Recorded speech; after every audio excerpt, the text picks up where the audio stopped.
ज्ञान बिना जड़ता नहीं जाए, राह न पाए प्राणी। ज्ञान बिना जड़ता नहीं जाए, राह न पाए प्राणी।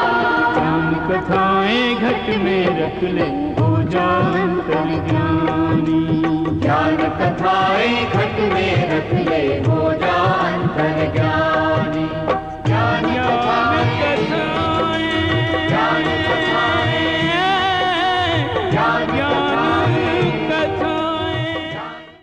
पिछले भाग में आपने देखा कि कुलदेवी की पूजा कर महादेवी कुलदेवी का प्रसाद लेकर कमल श्री के पास जाती है, किंतु जिन दर्शन के बिना अन्न जल ग्रहण न करने वाली कमल श्री कुलदेवी का प्रसाद ग्रहण नहीं करती है, जिससे महादेवी के मान सम्मान को धक्का लगता है और वो अपने पति के पास कमल श्री को मैके भेजने की हट कर बैठती है।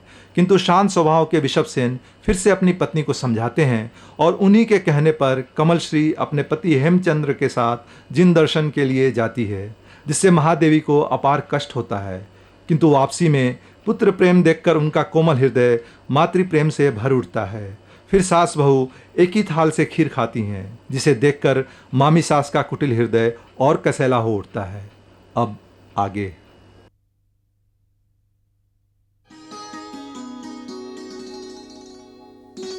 माताश्री, ऐसे ही प्रेम और ममता की वर्षा करते रहिएगा। कभी कोई भूल चूक हो तो पुत्री समझकर क्षमा कर दीजिएगा।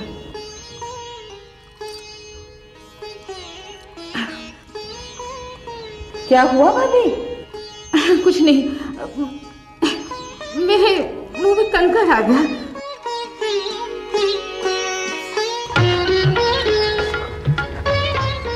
हमसे भूल हो गई बिटिया, पहले पता होता तब मैं थूक देती, लेकिन मिश्री की डली समझकर निकल गई। लो बुआ, लड्डू भी खाओ। खुश रहो बिटिया, दूल्हा दुल्हन की जोड़ी बनी रहे। हाँ हाँ, लड्डू खाओ, खाओ ना।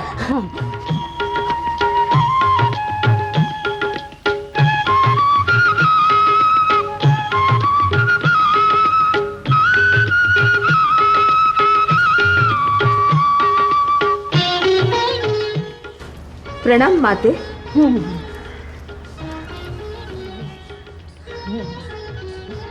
भाभी, ये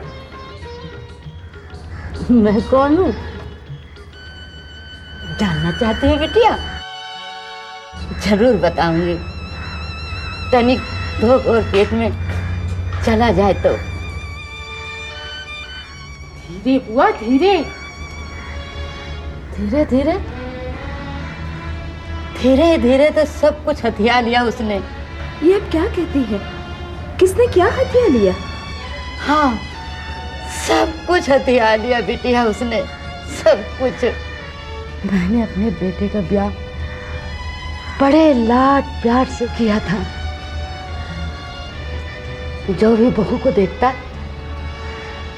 कहता स्वर्ग की सुंदरी लेकर आई हो, और वही सुंदरी तन की गोरी और मन की काली। उस सुंदरी ने पहले मेरे सुहाग को अपने बस में कर लिया, और फिर मेरे बेटे को। 9 कोठियों की मालकिन तुम्हारे सामने हूँ बिटिया, 9 कोठी की। जो भी मेरे द्वार आता था वो कभी भूखा नहीं जाता था बिटिया, कभी भूखा नहीं जाता था। और आज देखो भूखे प्यासे दर दर भटक रहे हो बिटिया, दर दर भटक रहे हो।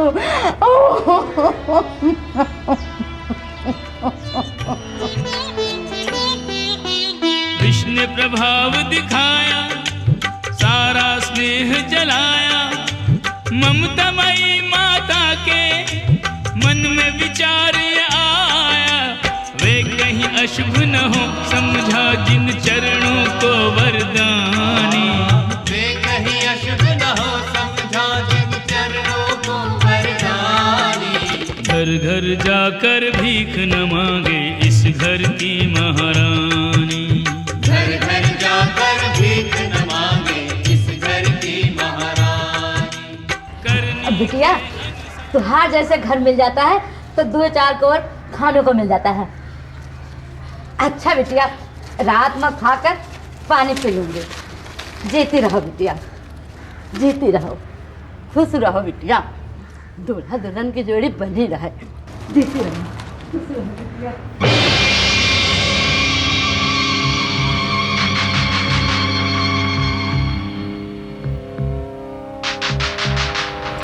चलो दीदी, अंदर चलो। आओ। क्या भाभी, आजकल की बहुएं ऐसी होती है? अरे दीदी, हम लोगों का जमाना लग गया जब हम लोग अपनी सास के कहने पर उठती बैठती थी, दिन रात उनकी सेवा किया करती थी और उफ तक नहीं किया करती थी। लेकिन आजकल की बहुएं अपनी सास को ही अपना सबसे बड़ा शत्रु समझती हैं। वो अपनी चिकनी चुपड़ी बातों में अपनी सास को उलझाए रखती हैं। जब तक वो अपने ससुर को अपने वश में नहीं कर लेती, वो ही अपने पति को ऐसी जड़ी बूटी पहली रात को घोल के सुखा देती हैं कि सूर्यमुखी की तरह रात दिन सारा जीवन उसके पीछे घूमता ही रहता है। तो क्या भाभी, मेरी बहू भी? दीदी, उसकी बहू भी ढेर सारा बांध करके लाई थी और रंग रूप में हमारे हेमचंद्र की बहू से 19 नहीं थी। हाँ, नहीं नहीं भाभी, मेरी बहू ऐसा नहीं कर सकती। वो धर्मपारायण, नियम विधि में आस्था रखने वाली है। वो ऐसा कर ही नहीं सकती। वो बहुत अच्छी है। क्यों सासू तू ऊले फूले, क्यों मटकावे कूल्हा, डोली में से जब उतरूंगी अलग धरूंगी चूल्हा। अरे दीदी, वो तो उससे भी 2 कदम आगे है। इस घर की चौखट लांघते ही उसने तो पासा फेंकना शुरू कर दिया। ये आप क्या कह रही है भाभी? दीदी, मैं तो गंगा मैया में यहाँ तक डूब कर कहूंगी, तब भी तुम मेरी बात पर विश्वास नहीं करोगी। सोचो दीदी, अब तक जो हुआ उस पर सोचो। ऋषभ सेन ने इससे पहले क्या तुम्हारी कोई बात काटी थी? नहीं ना। कल तुम्हें एक दासी की तरह अपनी बहू के पास दौड़ा दिया और जब तुमने उसे मैके भेजने के लिए कहा तो उन्होंने तुम्हारी बात मानी? नहीं मानी ना। बात तो उसी की मानी गई। अरे दीदी, तुम्हारी बहू पूरी जादूगरनी है, जादूगरनी। वो बुढ़िया ठीक ही कह रही थी, तन गोरा मन काला। उसे तो तुम पे भी विश्वास नहीं है। हाँ दीदी, आज जब तुम बड़े प्रेम से उसे खीर खिलाने के लिए गई थी तो पहले उसने खीर खाई? नहीं खाई ना। तुम्हें ही पहले खिलाई। क्यों खिलाई? कुछ समझी दीदी? नहीं समझी ना। बड़ी भोली हो दीदी। अरे दीदी, ये तिरिया चरित्र है, तिरिया चरित्र। अपनी शंका दूर करने के लिए उसने पहले खीर तुम्हें खिलाई। एक घाती प्रेम को भी घात समझता है।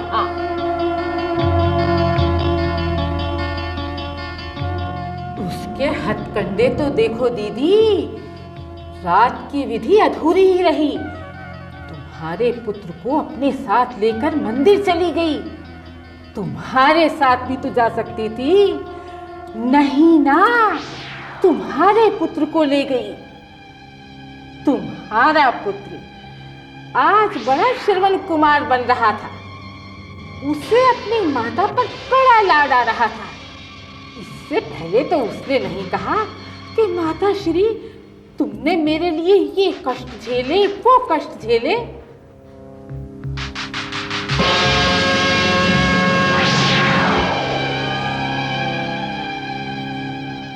अरे दीदी, आज प्रातः अपनी पत्नी को साथ लेकर वो मंदिर गया।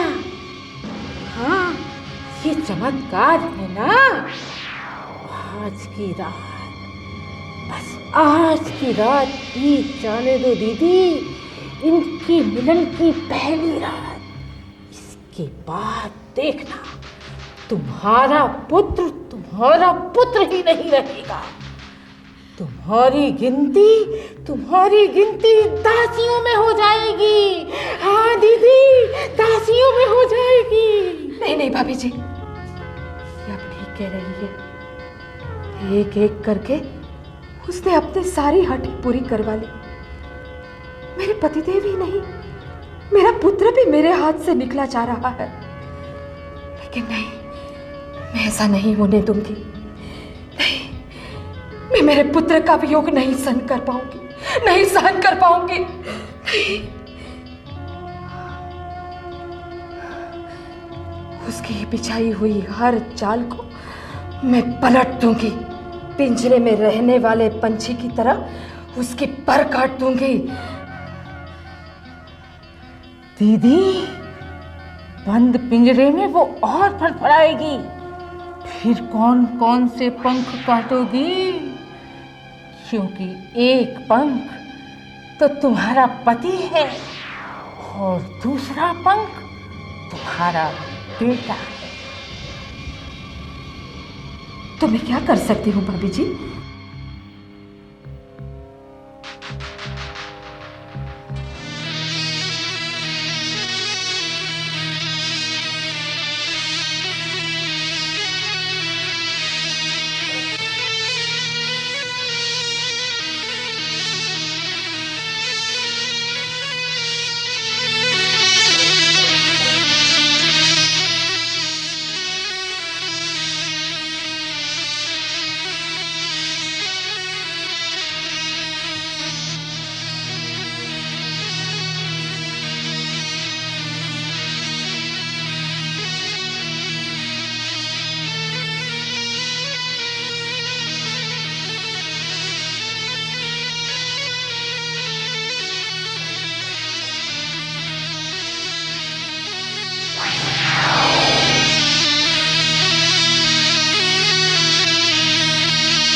आपने मुझे बुलाया माता श्री?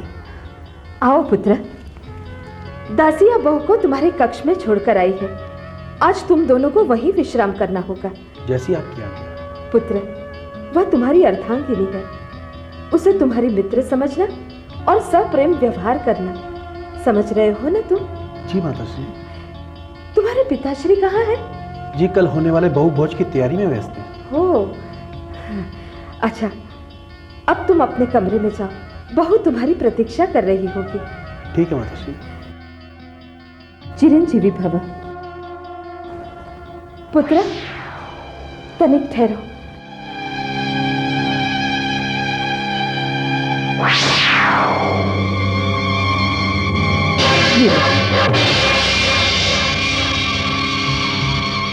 ये क्या है माता श्री? तुम्हारी ओर से अपनी पत्नी को मुंह दिखाई। इसमें हीरे मोती जड़ित हार है, जो मेरी सास ने मुझे दिया था। अब तुम अपनी पत्नी को दोगे। और फिर उसका घूंघट उठाना। किंतु बहू से कहना कलश में से स्वयं हार निकाले और अपने गले में पहने। वही हमारे कुल परिवार की परंपरा है। ठीक है माता श्री, क्या ये हार मैं स्वयं नहीं पहना सकता उनको? अवश्य पहना सकते हो, किंतु हार तो स्वयं बहू ही निकाल सकती है। समझ रहे हो ना तुम? ऐसा क्यों माता श्री? ये तो बरसों पुरानी परंपरा है पुत्र। कहते हैं कि यदि बहू पुण्यवती, शीलवती या धर्मवती नहीं हुई तो ये हार सर्प बनकर उनको डस लेता है। ओह, बड़ी महान है हमारे कुल की परंपरा। ये तो देवी माता का प्रताप है। अच्छा, अब तुम अपने कमरे में जाओ पुत्र, बहू तुम्हारी प्रतीक्षा कर रही होगी। ठीक है माता श्री। किंतु याद रहे, कलश में से हार तो स्वयं बहू ही निकालेगी। ठीक है माता श्री, मैं अपने कुल की परंपरा का निर्वाह करूंगा। चिरंजीवी भव।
प्रिय,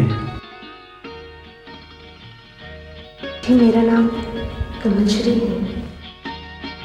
आप मुझे क्षमा करें। जी आप मुझे तुम कहिए।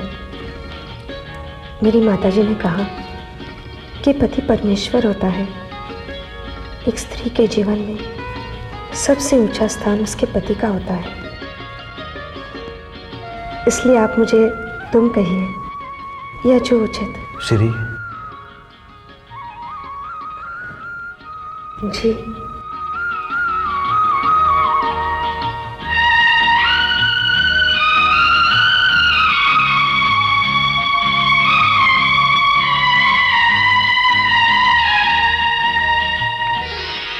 सुंदर, अति सुंदर। अपनी आंखें खोलो।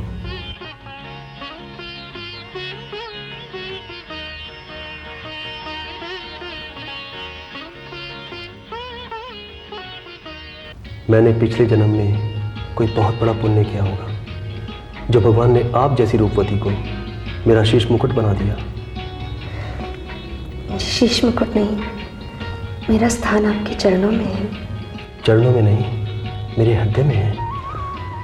हमने आपका चांद सा मुखड़ा तो देख लिया, किंतु आपने अधिकार नहीं मांगा। अधिकार? हाँ, आपकी एक मुंह दिखाई।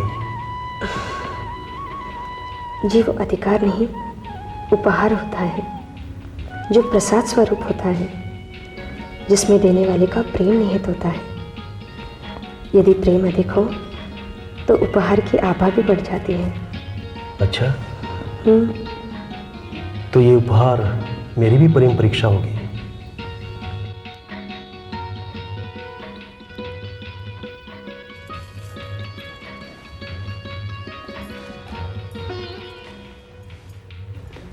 अब आंखें बंद कीजिए।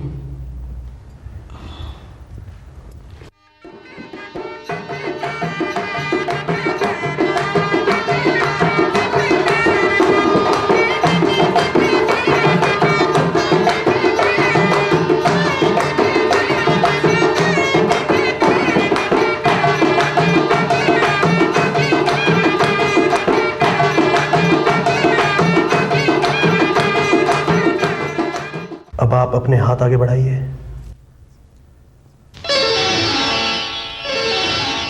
आंखें खोलो।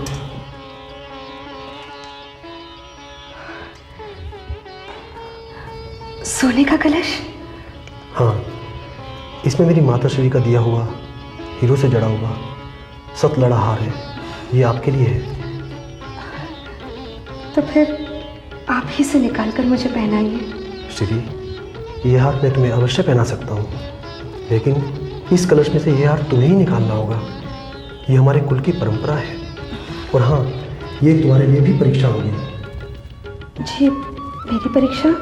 हाँ, कहते हैं अगर नव ब्याहता धर्मवती शीलवती नहीं है तो कलश में रखा हार सर्प बन जाता है। यदि यही इस कुल परिवार की परंपरा है तो मैं यह अग्नि परीक्षा अवश्य दूंगी।